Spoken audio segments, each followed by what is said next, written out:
2011 সালে তৃণমূল সরকার প্রতিষ্ঠা হওয়ার পর সর্বস্তরে দুর্নীতি হয়েছে। পশ্চিমবঙ্গে প্রায় 60টার উপর মিউনিসিপ্যালিটিতে এই পুরো নিয়োগে দুর্নীতি হয়েছে এবং সেটা রাজ্য সরকারের পৌর দপ্তরে এবং মুখ্যমন্ত্রীর সম্পূর্ণ সহযোগিতায় হয়েছে। মুখ্যমন্ত্রী মমতা বন্দ্যোপাধ্যায় এবং তার দপ্তরে যিনি পৌরমন্ত্রী ফেরাদ হাকিম, এদের প্রত্যক্ষ সহযোগিতা, প্রত্যক্ষ মদতে এই কাণ্ডগুলো হয়েছে। মমতা ব্যানার্জির এটা একটা স্টাইল। উনি যখনই দেখেন যে বিপদে পড়েন, উনি তখন নিজেদের লোকদের বকাঝকা করেন ক্যামেরার সামনে। 13 বছর 14 বছর শাসন করার পর উনি হঠাৎ করে তো ওনার মনে পড়লো রাস্তার জবরদখল করে হকার বসে আছে। উনি সব জানেন, উনি এগুলো করেন কারণ হচ্ছে মানুষকে বোকা বানাতে চান। উনি কোর্টকে মানেন না, উনি রাষ্ট্রপতি মানেন না, প্রধানমন্ত্রী মানেন না, উনি কিছুই মানেন, রাজ্যপাল মানেন না, কিছুই মানেন না। নিয়মের বাইরে যাওয়াটাই ওনার হচ্ছে নিয়ম। দমদম দক্ষিণ পুরসভা রয়েছে, সেই পুরসভাতে 27 জনের একই নম্বর সিবিআই তরফ থেকে যে ট্যাক্সি দেওয়া হচ্ছে, এনার কাছে এমন যোগাযোগ করতে চাইলেও তিনি কোনোরকম যোগাযোগ করেননি, এড়িয়ে গেছেন। বলার কিছুই নেই।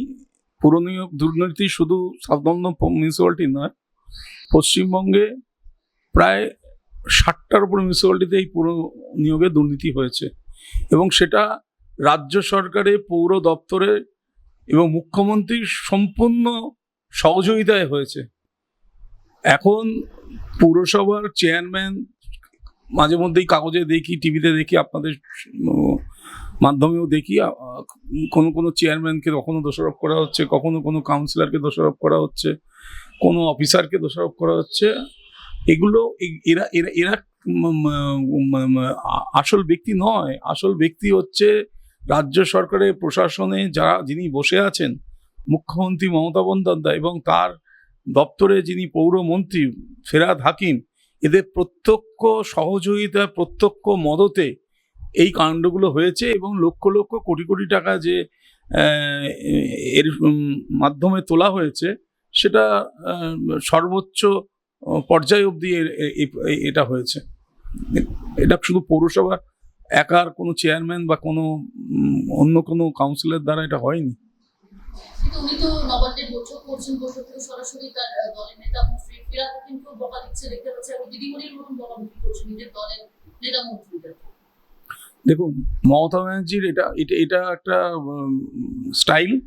উনি যখনই দেখেন যে বিপদে পড়েন, উনি তখন নিজেদের লোকদের বকাঝকা করেন ক্যামেরার সামনে, বকাঝকা করবেন। উনি প্রশাসনিক মিটিং করবেন ক্যামেরার সামনে, ডিএমদের বলবেন, মন্ত্রীদের বলবেন, এসপিকে বলবেন। এটা ওনার স্টাইল। উনি মানুষের কাছে নিজের ভাবমূর্তিটাকে পরিষ্কার রাখার জন্য মানুষকে এগুলো দেখান, এটা ওনার স্টাইল। কিন্তু একটা সময় মানুষ বিভ্রান্ত হতো, কিন্তু পশ্চিমবঙ্গের মানুষ বুঝে গেছে মমতা ব্যানার্জি এই ধরনের যে কার্যকলাপ, উনি হঠাৎ 13 বছর 14 বছর শাসন করার পর উনি হঠাৎ করে তো ওনার মনে পড়লো রাস্তার জবরদখল করে হকার বসে আছে। ওনার হঠাৎ উনি বোধোদয় হলো যে মাল্টি স্টোরিং বিল্ডিং ইল্লিগাল হচ্ছে। ওনার হঠাৎ বোধোদয় হচ্ছে যে সরকারি জমি দখল হচ্ছে। এগুলো ওনার স্টান্টবাজি। উনি জানেন না যে আজকে পশ্চিমবঙ্গে 2011 সালে তৃণমূল কংগ্রেস ক্ষমতায় আসার পরে কয়েক হাজার পুকুর ভরাট হয়েছে। উনি জানেন না? আশপাশে চোখ রাখলেই দেখা যায় ভিআইপি রোডের পাশে যে জলাটা ছিল, সেই জলাও তো আজকে বন্ধ হয়ে গেছে শুধু ব্যবসায়িক স্বার্থে। উনি সব জানেন। উনি এগুলো করেন কারণ হচ্ছে মানুষকে বোকা বানাতে চান। কারণ হচ্ছে এখন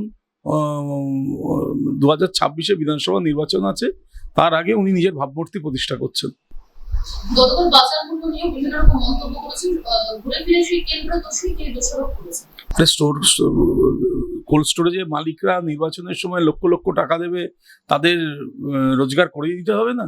উনি কি আকাশে থাকেন না পাতালে থাকেন? উনি জানেন না যে সবজির মূল্য আকাশ ছোঁয়া হয়ে গেছে, মানুষ বাজারে যেতে পারছে না?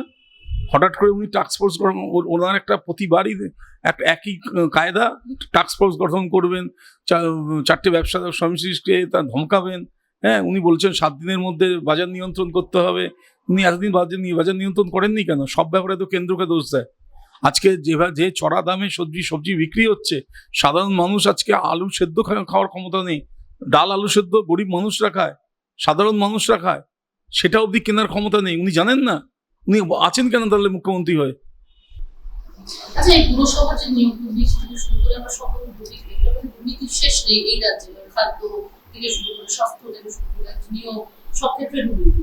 আপনাদের তরফ থেকে যদি আমি দমদম দক্ষিণের যে পুরসভার যে নিয়োগ দুর্নীতির কথা বলবো, সেই নিয়ে কি পদক্ষেপ নিচ্ছেন? 2011 সালে তৃণমূল সরকার প্রতিষ্ঠা হওয়ার পর সর্বস্তরে দুর্নীতি হয়েছে। পৌরসভার লোক নিয়োগ দুর্নীতি, শিক্ষাক্ষেত্রে শিক্ষক নিয়োগ দুর্নীতি, এরা সর্বক্ষেত্রে যত সরকারি চাকরি হয়েছে অর্থ ছাড়া পয়সা ছাড়া কোথাও কোনো নিয়োগ হয়নি। সেগুলো আজকে দিনের আলোর মতো মানুষের কাছে স্পষ্ট হয়ে গেছে। তারপরেও মমতা বন্দ্যোপাধ্যায় তিনি বড় বড় কথা বলছেন, উনি কেন্দ্রকে দোষ দিয়ে তার পাপ ঢাকার চেষ্টা করছেন। আজকে যে কটা কমিটি যে কটা তদন্ত এগোচ্ছে সেগুলো সবকটা কোর্টের নির্দেশে তো এগোচ্ছে। উনি মানুষকে বোঝানোর চেষ্টা করছেন বিজেপি প্রতিশোধমূলক কাজ করছে, আসলে মানুষকে বোকা বানানোর চেষ্টা করছেন। কোনো তদন্তই কোর্টের অর্ডার ছাড়া হচ্ছে না। উনি কোর্টকে মানেন না, উনি রাষ্ট্রপতি মানেন না, প্রধানমন্ত্রী মানেন না, উনি কিছুই মানেন, রাজ্যপাল মানেন না, কিছুই মানেন না। নিয়মের বাইরে যাওয়াটাই ওনার হচ্ছে নিয়ম। কাজেই এই মুখ্যমন্ত্রী যতদিন বাংলার মসনদে বসে থাকবে, এই বাংলা সর্বক্ষেত্রে পিছিয়ে গেছে এবং এই বাংলা চোরের বাংলা হয়ে গেছে। আজকে ভারতবর্ষের যে কোনো জায়গায় যাবেন, বাংলা সম্বন্ধে কথা বলতে গেলে লোকে ক্রিটিসাইজ করে, লোকে হাসির পাত্র হয়ে গেছে। এ সম্পূর্ণ মমতা বন্দ্যোপাধ্যায়ের এই 13 বছরের শাসনকাল। আর তার আগে বামফ্রন্ট সরকার যখন ছিল সেই আমল থেকে শুরু হয়েছে। মমতা ব্যানার্জি আরো উন্নততর সিপিএম কে মতন উনি তৃণমূলকে এগিয়ে নিয়ে যাচ্ছেন।